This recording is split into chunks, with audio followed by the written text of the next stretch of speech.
Bonjour frères et sœurs, bienvenue pour ce petit entretien du Jeudi Saint 2021. Non, tu ne me laveras pas les pieds, jamais. Il se pourrait, frères et sœurs, que Pierre ait raison et que cette année, Jésus ne puisse pas laver les pieds de ses disciples, nos pieds, par les mains de ses prêtres. Coronavirus oblige. N'empêche, je crois qu'il vaut la peine de revenir sur ce geste qui appartient à la liturgie du Jeudi Saint et que beaucoup jugent parfois folklorique et se dépêchent d'oublier une fois réalisé. D'abord, remarquons, si vous voulez bien, qu'en fait, les offices du Triduum pascal, jeudi, vendredi, samedi, forment un tout. En faisant le signe de la croix tout à l'heure, nous sommes entrés dans une célébration qui va durer 3 jours. Vous m'avez bien entendu, 3 jours. Après la communion, dans quelques minutes, nous ne recevrons pas de bénédiction ni d'envoi, mais la prière se prolongera silencieusement dans l'adoration eucharistique qui se vit dans le monde entier. Le prochain rendez-vous, l'office de la Passion, vendredi, ne commencera pas par un signe de croix, parce que, d'ailleurs, au fond, c'est la même messe qui continue.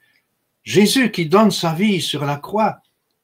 Et donc, au lieu du bonjour et du signe de croix, c'est par une prosternation en silence que s'ouvre l'office du Vendredi Saint, comme une prolongation de l'adoration du jeudi. Et là aussi, cet office, on ne le terminera pas. On partira en silence. Et la vigile pascale, on ne la commencera pas réellement. Pas de cloche pour signaler le début, pas de signe de la croix, juste des braises d'or avec un feu qui couve et qui attend de se communiquer à nos cierges. Et nous attendrons la fin pour recevoir enfin la bénédiction et être envoyés en mission, pour annoncer la bonne nouvelle de la résurrection. Bref, la célébration que nous avons commencée ensemble il y a quelques minutes, nous pensions qu'elle serait terminée vers 20 heures sans doute, et en réalité, elle va durer 3 jours. Bon, ne paniquez pas, je n'ignore pas bien sûr que chacun de nous a ses obligations familiales et professionnelles, et qu'on ne peut pas passer toute la semaine à l'église. On finirait par avoir des escarres. Quoique, je me souviens d'avoir échangé à ce sujet avec d'anciens sacristains, comme M. Charles Zévart de Dizon, qui me racontaient qu'à cause de leurs fonctions et des nombreux rites et préparatifs qu'elles impliquaient au cours de ces 3 jours, ils passaient quasiment les nuits à l'église, en plus des journées. Mais il ajoutait que cette expérience ne lui procurait pas seulement de la fatigue, mais aussi le sentiment de vivre très profondément le mystère d'amour qui se déploie dans ce triduum, ce sommet. Je pouvais le comprendre, moi-même j'ai souvent eu cette chance en tant que prêtre d'avoir assez de disponibilité pour vivre en continuité et non pas en pointillé la Semaine Sainte et le triduum. Donc voilà, tout est lié. L'institution de l'Eucharistie, le lavement des pieds, Gethsémani, le Golgotha et enfin le tombeau vide. Tout cela, c'est une seule et même messe, la messe pour le monde de Jésus. Celle qu'au fond, on commémore chaque dimanche de façon raccourcie. Curieux quand même que Matthieu, Marc et Luc nous disent « Voilà ce que Jésus a fait » en racontant le fameux geste du partage du pain et du vin. Et que Jean, lui, au même endroit, place le lavement des pieds.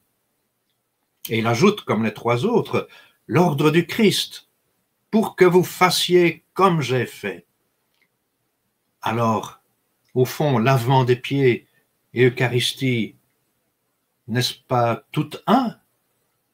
Eh bien, il faut le croire. Pour Jean, c'est clair que c'est la même chose.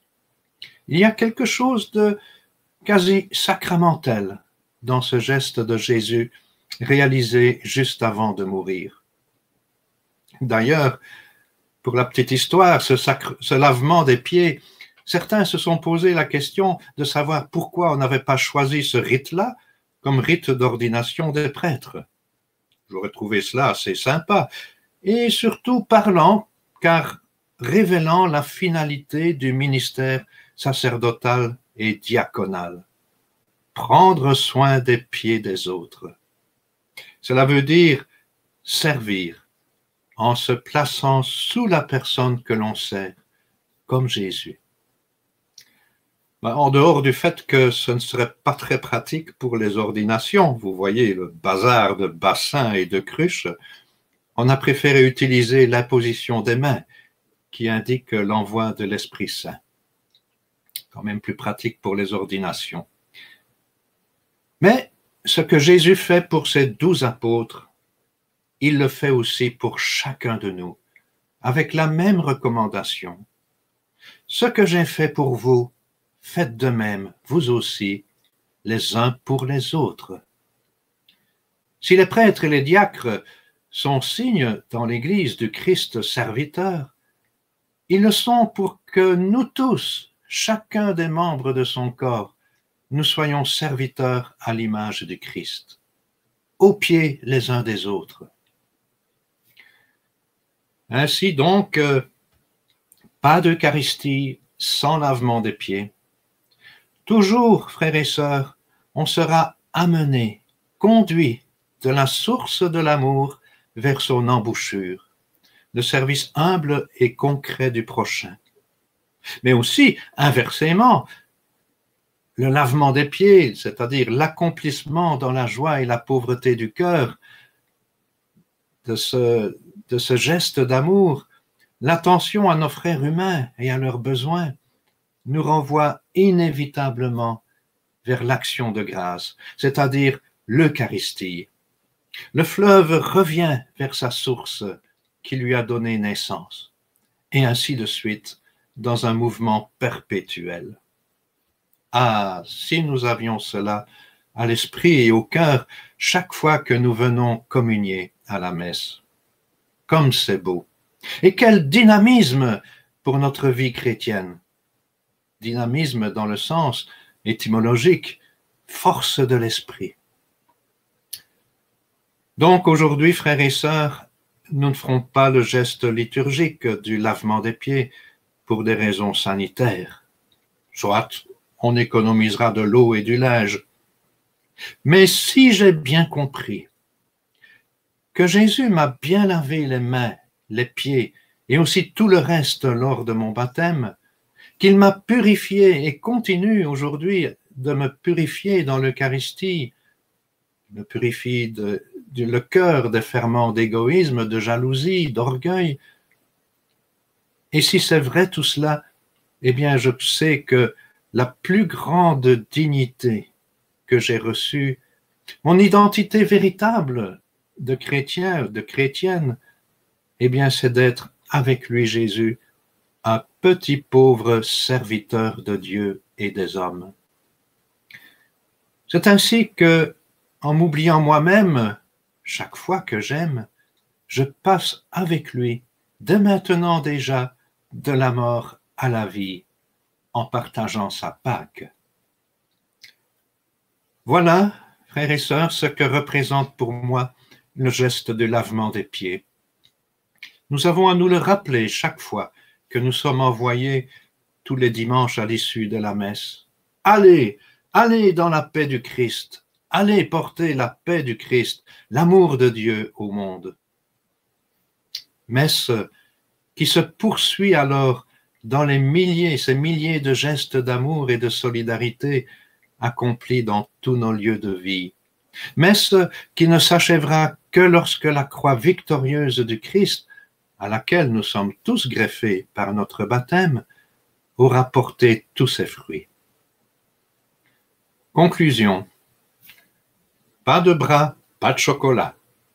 Pas d'Eucharistie sans lavement des pieds. Pas de Pâques sans Vendredi Saint. Pas de vie chrétienne sans amour. Merci Seigneur pour le don que tu nous fais aujourd'hui, en ce jeudi saint. Donne-nous de vivre dès maintenant de cet amour venant de ton cœur. Amen. Bon jeudi saint, bon Triduum pascal à tous et à toutes.